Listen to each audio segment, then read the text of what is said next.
Hello नमस्कार साथियों, कैसे हैं आप सभी लोग।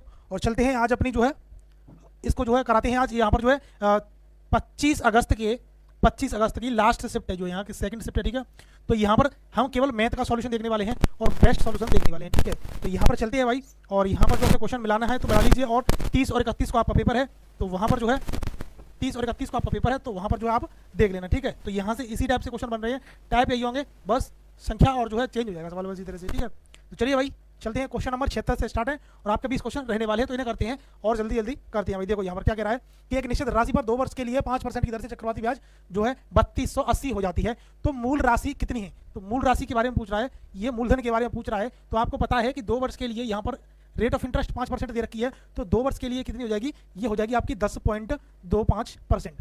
2.5% हो जाएगी, तो जिसके बराबर आपको दे रखा है ये, तो इससे इसमें भाग दे लीजिए आप, आपका 32 बार भाग जाएगा। ठीक है, जो आपकी 1% की वैल्यू हो जाएगी। 100% की निकालोगे, सॉरी 320 बार जाएगा, 100% की निकालोगे तो आपका 32,000 जो आपका आंसर हो जाएगा। ठीक है, तो आपको क्वेश्चन वहाँ पर फॉर्मूले के चक्कर में नहीं रहना है और किसी एक्स और कोई तरीका नहीं देखना भाई। छोटा होता है तो इस तरीके से निकाल सकते हो, 2 वर्ष के लिए इससे निकाल सकते हो, 3 वर्ष के लिए 31 331 से निकाल सकते हो, तरीके बहुत सारे हैं। ठीक है, तो चलिए भाई क्वेश्चन नंबर 2 क्या कहता है कि यदि 6 छात्रों का औसत जो है 50 किलोग्राम है और 2 छात्रों का औसत 53 है, 2 का 53 है और 2 का 55 है। अब आप मुझे नहीं पता आप किस तरीके से आपने किया होगा, लेकिन मैं बता दूं आपको, यहाँ पर 2 का 55 है और 2 का 53 है, 2 का 55 है, तो यहाँ पर 4 का कितना हो जाएगा। अगर 4 का आप एवरेज निकालोगे तो 54 हो जाएगा, और ये 54 है, और ये 6 का जो है 50 है, तो यहाँ पर ये 50 से कितना ज़्यादा है, 4 ज़्यादा है। कितने लोगों का, 4 लोगों का। 10 लोगों में बांटना है भाई, ये 1.6 ज़्यादा हो जाएगा किससे, 50 से। ये आपका सी आंसर है। इस तरीके से सोचना है आपको, ऐसा नहीं है कि लगे रहो 6 में 50 का गुणा करो, फिर 2 में 53 का, इनको जोड़ो, फिर आप 10 का भाग दो, टाइम बहुत खराब हो जाएगी। ठीक है, ऐसा नहीं करना, ये जो है अप्रोच लगानी चाहिए आपको। देखो यहाँ का क्वेश्चन क्या कहता है कि 39 व्यक्ति प्रतिदिन 10 घंटे काम करे, 12 दिनों में एक सुरंग की मरम्मत करते हैं। 30 व्यक्ति प्रतिदिन 6 घंटे कार्य करके और जो है उसको कितने दिनों में पूरा करेंगे। तो भाई MDH वाला फॉर्मूला लगा दीजिए भाई। 39 व्यक्ति हैं, 10 घंटे प्रतिदिन और 12 दिन में काम पूरा हो जाता है। यहाँ पर 30 व्यक्तियों को काम करना है, प्रतिदिन 6 घंटे काम कर रहे हैं, ये जो है दिन निकाले हैं, तो कितने दिन में हो जाएगा। तो आप इसे काट लीजिए, ये कट जाएगा आपका 3 बार, इससे ये कट जाएगा आपका 13 बार, और इससे जो 2 बार काट दीजिए, यानी कि ये बोले तो 13 26 आपका आंसर हो जाएगा। ये आपने लगाया ही होगा। चलिए भाई चलते हैं दूसरे क्वेश्चन की तरफ। नेक्स्ट क्या कहता है, ये देखिए, वह सबसे बड़ी संख्या क्या है। वह सबसे बड़ी संख्या जिसे 990 और 1330 को विभाजित करने पर क्रम से ये शेषफल आते हैं। आपको हर शिफ्ट में कहीं ना कहीं ये देखने को मिल जाएगा। और ये सवाल जो है आप यहाँ पर सभी संख्याओं से भाग देकर देखते हो, तो वहाँ पर आप जो है टाइम को खपाते हो। तो वो चीज़ नहीं करनी है, टाइम नहीं गंवानी है। क्या करना है कि यहाँ पर जो है इसे 6 शेष बच रही है, तो आपको क्या करना है, इसमें से शेष जो है बच रही है तो उसे घटा दो। पहले कितना बचता है, 984, और यहाँ से 10 कम कर देंगे तो 1320 हो जाएगा ये। अब देखो तुम यहाँ पर ऑप्शन को काटो। ऑप्शन अगर एग्जामिनर ने ऑप्शन दी है तो उनका फायदा उठाना सीखो। उनका फायदा उठाओगे तो आप जो है टाइम कम लगाओगे। फायदा कैसे उठाना है, देखो यहाँ पर 984 है, क्या 15 से कटते हैं, 15 से नहीं कटेगा। अब आते हैं इसमें जो है 3 का मल्टीप्लाई है, तो क्या ये 3 का मल्टीप्लाई है, नहीं है। ये 3 का मल्टीप्लाई है, नहीं है। ऑप्शन डी हमारा राइट आंसर। इस तरीके से करना है आपको। ठीक है, ऐसा नहीं है कि आप ऐसा करो, अब पहला ऑप्शन डालिए, अब यहाँ पर जो है भाग दे करके देखोगे आप तो टाइम आपका बहुत हो जाएगा। वो चीज़ नहीं करनी है। ठीक है, सीख लो और आंसर भी लिखो। ठीक है, तो देखो यहाँ क्या कहता है कि 300 वस्तुओं का विक्रय मूल्य 500 वस्तुओं के क्रय मूल्य के बराबर है। 300 वस्तु यानी 3 से यहाँ पर जो है परसेंट निकालना है, तो कोई दिक्कत नहीं है। अब जाएगा हमारा 3 वस्तुओं का SP, 3 वस्तुओं का विक्रय मूल्य बराबर 5 वस्तुओं का CP बराबर है, यानी कि CP कितना हो जाएगा 3, SP हो जाएगा हमारा 5। कितना ज़्यादा है, 3 से ये 5, 2 ज़्यादा है, कितने पर, 3 पर, into 100। Option C is the right answer. 66 से 2/3 करेक्ट। कुछ किया, ज़्यादा कुछ नहीं किया, ऑप्शन में तोड़ मरोड़ दो से। ठीक है, यहाँ पर क्वेश्चन में तोड़ मरोड़ दो उसको, जो कुछ कह रहा है वो करती चलो। और यहाँ पर देखो क्या कह रही है, ये 300 संख्याओं का औसत जो है 1.2 है, उनमें से पहले 20 संख्याओं का औसत 1.1 है, अगले 9 संख्याओं का औसत 1 है, तो अंतिम संख्या क्या है, यानी एक लास्ट संख्या रह रही है, क्योंकि यहाँ पर एक 20 है और यहाँ पर एक 9 है कि नहीं। ये 20 है और यहाँ एक 9 है, यहाँ पर 30 संख्या है टोटल, तो अब कितनी एक संख्या बचती है वही निकालना है हमें। तो यहाँ पर 3 संख्याओं का ये हो जाएगा आपका 36, 12 36, और यहाँ पर ये हो जाएगा आपका 22, यानी कि टोटल 36 हो रहा है हमारा। और यहाँ पर ये 22 है और यहाँ पर ये 9 है, 22 और कितने हो जाएगा 31, और इस 31 को अगर 30 में से घटा दोगे तो आपका आंसर आ जाएगा सी। इस तरीके से। अब ये बताइए यूपी पुलिस में पूछने लायक क्वेश्चन था, चलो ठीक है यूपी पुलिस से कोई दिक्कत नहीं है, क्वेश्चन ठीक था, सही है, यही टाइप होना चाहिए भाई यूपी पुलिस का। कोई क्वेश्चन हार्ड नहीं है। यहाँ पर देखते हैं क्या कह रहा है कि एक आदमी ने 80,000 रुपये में एक घोड़ा एक गाड़ी खरीदी और उसने घोड़े को 10% के लाभ पर और गाड़ी को 5% की हानि पर बेच दिया, तो पूरे सौदे में लेन देन में उसे 1% का लाभ हुआ। अब बताओ, सब चीज़ दे दिया, क्या पूछ रहा है उसने, घोड़े की लागत मूल्य पूछ रहा है कि लागत मूल्य क्या है। एलिगेशन लगा दूं, एलिगेशन कैसे लगाओगे, तो इनसे हमें भाई इसका भी मतलब नहीं है, यहाँ पर जो है 10% का लाभ है तो 10% प्लस का 10%, ठीक है, लाभ है तो लिखेंगे नहीं, कोई दिक्कत नहीं है। और ये 5% का लॉस हो रहा है और यहाँ पर 1% का ओवरऑल प्रॉफिट हो रहा है, ठीक है। तो यहाँ पर इनका अंतर ले लीजिए और आपको इनका अंतर लेना है, ठीक है। तो यहाँ पर इनका अंतर लोगे आप 9 हो जाएगा और इनका अंतर अगर आप लोगे तो आपका अंतर हो जाएगा -6, यानी कि 6 हो जाएगा अंतर, सॉरी माइनस के नहीं होता इसमें। और यहाँ पर जो आपका 2:3 के रेशियो में टूटेगा और यहाँ पर 5 के बराबर दे रखा है आपको 80, तो 1 के बराबर आपको 16 देगा, यानी कि 5 के बराबर ये 80 है तो 1 के बराबर कितना लगेगा 16। पूछ किसका रहा है, इसका, तो आपका आंसर हो जाएगा 32,000, आराम से निकाल सकते हो, ठीक है। घोड़े की पूछ रहा है, घोड़े की बता दिया हमने। चलिए भाई नेक्स्ट, चीनी की मात्रा का अनुपात, जिसमें चीनी की कीमत 40 रुपये है, 40 रुपये प्रति किलोग्राम है और यहाँ पर जो है ये 30 रुपये प्रति किलोग्राम है। दोनों चीनी की किस अनुपात में मिलाई जाए कि 32 रुपये हो जाए। देखो ये भी एलिगेशन का सवाल है, एलिगेशन से कर दो भाई 40 और यहाँ पर 30 है और यहाँ पर जो है बीच में रख दो 32, अंतर ले लो 8, 2, 1:4, 1:4 है, 1:4, option C is the right answer. गलती से ये टिक मत कर देना, ये नहीं है, ठीक है। चलिए भाई, तो यहाँ पर जैसे जैसे पूछता चलता है वैसे वैसे लगाते चलते हैं। पहले क्वेश्चन को लास्ट में अभी पढ़ लीजिए, क्या पूछ रहा है, लास्ट में पूछ रहा है तो यहाँ पर शुरुआत में पूछ रहा है आपसे लाभ और हानि का अनुपात, ठीक है। चलिए भाई ये क्वेश्चन और रह गया, क्या कह रहा है। अब ये क्वेश्चन ठीक था, अच्छे लेवल का था, लेकिन ये यूपीएस में नहीं आना चाहिए, लेकिन ठीक है कोई बात नहीं, 1 से 2 क्वेश्चन ऐसे आते हैं जो एग्जाम में पूछ लेता है, ठीक है। तो चलिए भाई देख लेते हैं एक बार से। क्या कह रहा है कि 6 प्रश्न पत्रों की परीक्षा दे, प्रत्येक प्रश्न पत्र के लिए अधिकतम अंक एक समान है, यानी कि ये समझ लो ये आपका हाई स्कूल का रिजल्ट है, ठीक है। हाई स्कूल का ही समझ लो, ये समझ लो हाई स्कूल का रिजल्ट है और इस प्रश्न पत्रों में उसके प्राप्तांक ये आपने प्राप्त किया है और ये कुल मिलाकर 60% है, ये कुल मिलाकर 60, यानी कि आपने 60% अंक प्राप्त किए हैं, ठीक है। तो उसने प्रश्न पत्रों के अधिकतम अंकों के 60% से कम, यानी कि ये पूछ रहा है कि 60% जितने भी कम है उनकी संख्या कितनी है, उन सब्जेक्ट की संख्या कितनी है, वो जो पूछना चाह रहा है, ठीक है। तो इनका औसत 60% है, तो इनका औसत भाई आप निकाल लीजिए, इनका औसत आप निकाल लोगे, 6 संख्या है, बीच की संख्या हो जाएगी 7 और 8 की संख्या बीच की 7.5, 7.5 और 7.5 से जितनी भी कम है वही हमारा आंसर हो जाएगा। 7.5 से ये कम है, ये और ये, आंसर ए सही है आपका। दिखने में बड़ा है, करने में बड़ा है, बहुत से टीचरों ने ये जो है देखा भी है, मैंने करा दिया, कोई दिक्कत नहीं है। चलो भाई चलते हैं नेक्स्ट वीडियो पे, नेक्स्ट क्वेश्चन पे। और यहाँ पर देखिए ये क्वेश्चन क्या कह रहा है कि एक साझेदारी व्यापार में एक का कुल समय का 1/6, ये 1/6 और 1/6 भाग, यानी कि समय का 1/6 और पूंजी का 1/6 लगाया और यहाँ पर बी के कुल समय का 1/4 के लिए और यहाँ पर 1/4 भाग लगाया। ये क्वेश्चन आप जरूर छोड़ के आए होंगे और इसका जो है मैं बेस्ट ऑप्शन बता देता हूँ आपको, ये क्वेश्चन जरूर छोड़ के आए होंगे आप।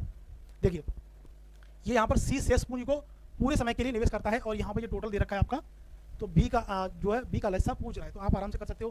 पहले ये 6 है और यहाँ 6 दे रखा है, तो आपको एक सिंपल तरीका बता दूं, तो यहाँ पर ये 6 है और यहाँ पर 4 दे रखा है, तो आप अपना जो है यहाँ पर पैसे मान लीजिए, यहाँ पर आपने जो है 12, यहाँ पर इनका एलसीएम ले लीजिए 6 और 4 का एलसीएम ले लीजिए, यहाँ पर ये है, ठीक है। तो हमारा जो है पैसे भी इतने लगे हैं और टाइम जो हमारा वो भी 12 लगा है, चाहे आप 12 को जो है घंटा मान लीजिए, दिन मान लीजिए, महीना मान लीजिए, साल मान लीजिए, जो कुछ भी मानना चाहो वो आपकी इच्छा है, आंसर आपका सेम निकलेगा, ठीक है। तो यहाँ पर 12 मान लेते हैं, तो 12 का 1/6 हिस्सा समय है और वही हिस्सा भाग जो है आपने पैसे लगाए हैं। तो यहाँ पर ए है, बी है और सी है, तो यहाँ पर ए का 1/6, 12 का 1/6 2 हो जाएगा और यहाँ पर 2 ही आपका इसका 1/6 और इसका 1/6, तो यहाँ पर ए का और यहाँ पर जो है बी का कितना है, बी का कितना है यहाँ पर 1/4, इसमें जो है समय लिया है और 1/4 ही आपका ये जो है भाग लिया है, तो यहाँ पर 2 × 2, यानी इसका 1/4, इसका 1/4, 2 ही 2 आएगा और यहाँ पर शेष बचेगा वो सी का बचेगा। शेष समय कितना बच रहा है भाई, देखो सॉरी पूंजी कितनी बच रही है 12 में से 2 यहाँ आ गई, 2 यहाँ आ गई, सॉरी यहाँ पर 1/6, यहाँ पर ये 2 × 2 होगा और 1/4 ये 3:3 होगा, 3 × 3 होगा अनुपात। बचता कितना है, ये 12 में से 3 हो तो 5 गया, तो आपका 7 बचेगा और टोटल समय के लिए ये लगा रहा है सी, तो यहाँ पर इसी अनुपात में आपका ये वितरण होगा 1940 यहाँ पर जोड़ी 4 और 9 4 13 और 12 से 84, 97 के बराबर दे रखा है आपका, 97 के बराबर दे रखा है आपका ये 1940। तो ये कितना दे रखा है 20 गुना है, 20 गुना है, जो पूछ रहा है उसमें लगा दीजिए, जो पूछ रहा है उसमें लगा दीजिए। ये पूछ रहा है आपसे बी का हिस्सा, तो आपका 180 आंसर हो जाएगा ये, ठीक है। तो हो सकता है आपको टाइम लगे, लेकिन क्वेश्चन छोड़ने लायक नहीं था, ठीक है। चलिए भाई देखो ये क्वेश्चन क्या कह रहा है, छोटा सा क्वेश्चन है, बिल्कुल छोटा सा क्वेश्चन। ये क्वेश्चन जो मैंने पहले प्रैक्टिस सेट में बता दिया था और यहाँ पर भी देखने को मिल गया। ये कैसे करना है, तो यहाँ पर जो है क्रमिक छूट कि जो है एकल छूट के बारे में पूछ रहा, तो एकल छूट क्या करना है, x + y - x/y अपॉन 100 में लगा देना है, आपको आंसर आ जाएगा। -50 और -50 और -40 कितना हो जाएगा, -70 और -70 इंटू प्लस हो जाएगा, क्योंकि माइनस और माइनस प्लस होता है, तो यहाँ पर आपका कितनी है 50 40 200/, 2000 बट्टे 100। ये यहाँ से जो आपका 50 बचेगा वो भी माइनस का, यानी माइनस का 70, ये 90 हो जाएगा। 50 और 40 90।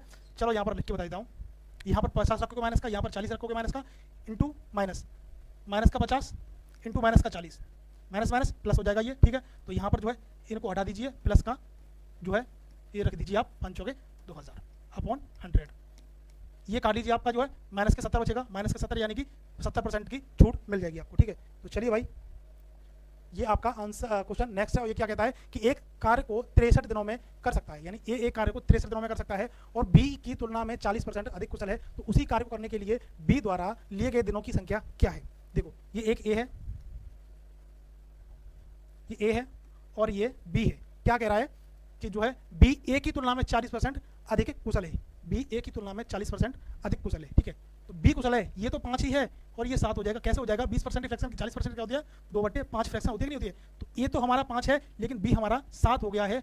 और यहाँ पर जो पूछ रहा है वो आप आराम से बता दीजिए। क्या पूछ रहा है कि उसी कार्य को करने के लिए बी कितने दिन लेगा, ठीक है। तो ये जो है 63 दिन ले रहा है, ये 63 दिन ले रहा है, सॉरी ये जो है आपका किसका रेशियो है?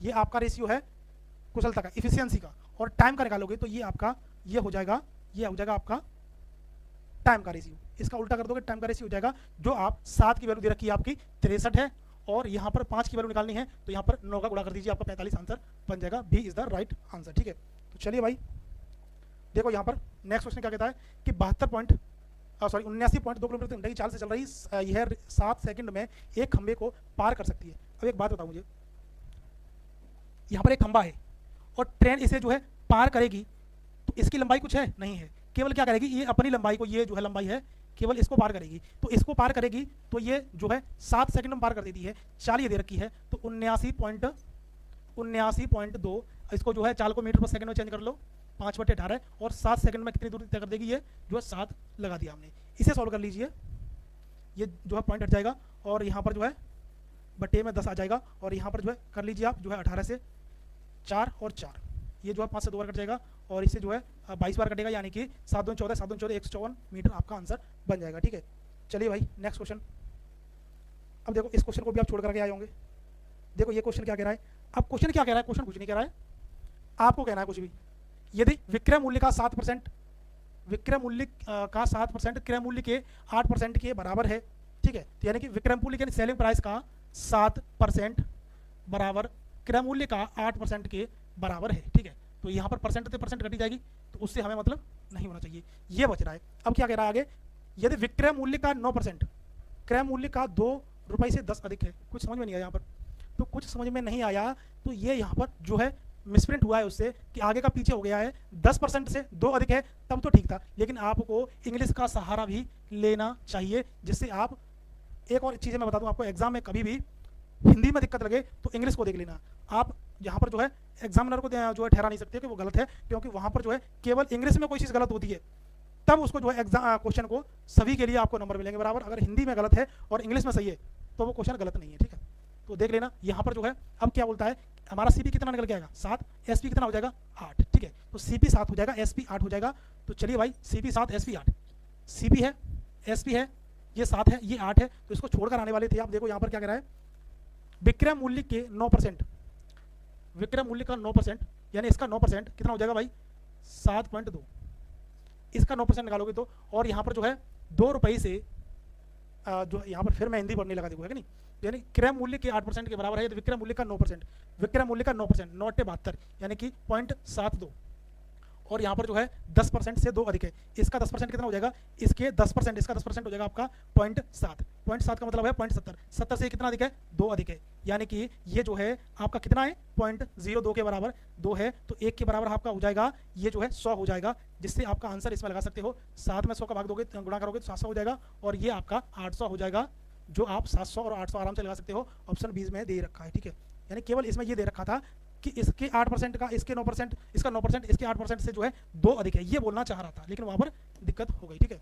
चलिए भाई देखो यहाँ पर क्या कह रहा है कि 3 कारों की गति का अनुपात 3, 4 और 6 है, तो इन समान दूरियों को तय करने में लगने वाले समय का अनुपात क्या है। तो यहाँ पर जो है गति का अनुपात दे रखा है, और वहाँ पर जो अगर डबल में दे रखा होता कि जैसे ए है, यहाँ पर देखो ए है और बी है, तो वहाँ पर जो है आप 1 अनुपात 2 है, तो ये स्पीड का रेशियो है, तो टाइम का रेशियो हम आराम से निकाल लेते कि 2:1 हो जाता। लेकिन क्या है, यहाँ पर जो है 3 संख्या है, तो वहाँ पर आपको दिक्कत होगी करने में, लेकिन कुछ नहीं करना है।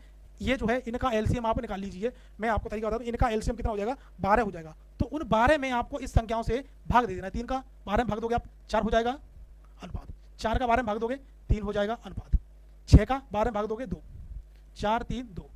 Option B is the right answer. कुछ नहीं करना है आपको, बस ये करना था, है कि नहीं, आपका आंसर आ गया। चलिए भाई, ये क्वेश्चन रह गया देखो। अब HCF का मतलब का हाईएस्ट कॉमन फैक्टर, जो सभी संख्याओं में वो चीज कॉमन है वही आपका आंसर है। ठीक है, सबसे ज्यादा कॉमन सभी में क्या है। अब आप यहाँ पर एक गलती कर दोगे कि सबसे छोटा यही है और सब में कॉमन भी है, तो हमारा 0.7 आंसर हो जाएगा, लेकिन वो गलत है। आपका आंसर बनेगा, ये 0.7 का मतलब ये नहीं है कि 0.7 है, ये 0.70 है, ये 0.3 और 5 है, ऐसे है ये। ठीक है, तो यहाँ पर कौन सी संख्या छोटी है, ये वाली छोटी है, और ये सभी में कॉमन भी है, तो आपका आंसर बी इस तरीके से हो जाएगा। आप अगर ए लगा कर आए हो तो मुझे बताइए, बहुत लोग लगा करके आए होंगे, वो गलत हो जाएगा आपका। और यहाँ पर चलिए भाई, ये क्या कह रहा है कि यदि किसी वस्तु पर, आवाज आ रही है, एक बार देख लेना, किसी वस्तु पर लागत मूल्य से 40% अधिक है, यानी कि किसी वस्तु पर लागत मूल्य से 40% अधिक अंकित करता है, यानी कि एक CP होगा, कॉस्ट प्राइस होगा, एक जो है SP होगा, सेलिंग प्राइस होगा, और एक जो हमारा MRP होगा। ठीक है, तो ये 3 चीज़ ही होती है किसी वस्तु के बारे में हमें डिफाइन करने के लिए। तो इन 3 चीज़ों से हमें जो है क्या कह रहा है कि इसका अंकित मूल्य 40% अधिक होगा, तो ये हमारा 100 होगा और ये 140 हो जाएगा। अब क्या बोल रहा है, 40% अधिक है। यदि वस्तु के अंकित मूल्य पर X% की छूट दी जाती है, तो यहाँ पर X% की हमें छूट दी जाती है, तो वह वस्तु 12% का अंतिम लाभ होता है, यानी कि इस पर 12% का लाभ होता है। और लाभ किस पर मिलेगा, हमें हमेशा लाभ मिलेगा हमें इस पर CP पर, और 12% का मिलेगा, तो ये 100 से 112 हो जाएगा, है कि नहीं। अब हमें इस x की वैल्यू निकालनी है, जब भी हम जो है आगे इस सवाल को सॉल्व करेंगे, सॉल्व कर पाएंगे। तो यहाँ पर x की वैल्यू निकाल लेंगे भाई। देखो x जो है 40 से कितने % ये घटी है, 40 से घटी है, कितनी घटी है भाई, 40 से ये 12 जो है 28 घटी है, यानी कि 40 28 का कितने % है वो आप आराम से निकाल सकते हो। देखो इससे ये कट गया और 14 से ये जो है 2 बार कट गया, यानी कि ये 20% है, और 20% x की वैल्यू हमारी निकल के आती है, यानी कि x बराबर आपकी 20% है। 20% है, तो ये 2400 रुपये का 20% लाभ पर बेचता है, तो हमारा जो है क्या हो जाएगा। तो हमें केवल अब इससे कुछ मतलब नहीं, x की वैल्यू हमने निकाली इससे, तो हमें केवल अब क्या करना है कि 2400 रुपये पर हमें केवल 2400 रुपये पर जो है 120/100 निकालना है। तो हमें जो आराम से निकाल सकते हो, लास्ट में 0 आएगा और यहाँ पर 8 आएगा, और यहाँ पर आपका 12 चौक 48, 2880 आपका आंसर हो जाएगा। ठीक है, तो ये आप इसका 20% प्रॉफिट पर बेच दोगे। ठीक है, यहाँ पर बोल ही रहा है कि X% का लाभ वंचित है। ठीक है, तो चलिए भाई नेक्स्ट चलते हैं, और यहाँ पर ये खत्म। अब कहाँ हो तो गए सभी। हाँ, ये एक और क्वेश्चन रह गया भाई। देखो ये क्या कह रहा है, लास्ट में क्वेश्चन है कि ठहराव को छोड़कर बस की गति, क्वेश्चन छोटा है लेकिन आप जो है हो सकता है आप इसे छोड़ करके आए हो, और इसको तो डेफिनेटली छोड़ करके आए होंगे। ठीक है, देखो यहाँ पर 66 किलोमीटर प्रति घंटे की जो है चाल है, और यहाँ पर ठहराव के साथ बस जो है 55 किलोमीटर प्रति घंटे की चाल को जो है ठहराव बस तो है, तो कितनी मिनट रुकती है, यानी कि एक बस है वो चलती है, अगर नहीं रुकती है तो उसकी जो एवरेज स्पीड जो है 66 किलोमीटर प्रति घंटा आती है, और अगर बस रुकती है यानी कि ठहराव लेती है तो उसकी जो है एवरेज चाल है वो 55 किलोमीटर रह जाती है। तो इस टाइप के क्वेश्चन आते हैं, तो इन क्वेश्चन को आप सेकंडों में उड़ाओगे, और वो कैसे उड़ाओगे, तो यानी कि आपको जो है ज़्यादा स्पीड दे रखी है, उसमें से जो है माइनस कर देनी है ये वाली चाल अपॉन एक्चुअल स्पीड जो क्या है इसकी 66 किलोमीटर प्रति घंटा है। तो ये आपका टाइम निकल के आ जाएगा, कितना है 11 बचेगा, 11/60 यानी कि 1/6 आपका आंसर हो जाएगा। अब यहाँ पर घंटे में नहीं है, ये मिनट में है, तो मिनट में 22 में 60 का गुणा कर दो, कहाँ आफत आने वाली है, आपका जो है 10 आपका आंसर हो जाएगा। Option C is the right answer. ठीक है, तो ये आपका आंसर बन जाएगा, ये 10। ठीक है, तो कुछ ज़्यादा नहीं करना था, लगाना क्या था, वही ज़्यादा स्पीड है, ज़्यादा वाली स्पीड में थे, यानी कि स्पीड S1 या S2 minus S1 upon S2, यानी कि जो एवरेज जो एक्चुअल स्पीड है, ज़्यादा स्पीड है वो इंटू 60। अगर मिनट में निकालना है तो मिनट में नहीं निकाला, घंटे में निकालना है तो आप आराम से उसी में रख सकते हो। ठीक है, तो इस तरीके से आप कर सकते थे, और ये कुछ सेट था, और यहाँ पर जो है आपको सभी सेट मिलने वाले हैं, और जो है यहाँ पर 25 का फर्स्ट भी आएगा, 24 का सेकंड और फर्स्ट दोनों आएंगे आपके, यानी कि टोटल सभी सेट को करके जाइएगा, उनमें से ही क्वेश्चन उसी टाइप के क्वेश्चन आपके फंसने वाले हैं। ठीक है, तो चलिए एक नई वीडियो के साथ मिलते हैं, नई क्लास के साथ मिलते हैं, तब तक के लिए जहन प्यारे साथियों।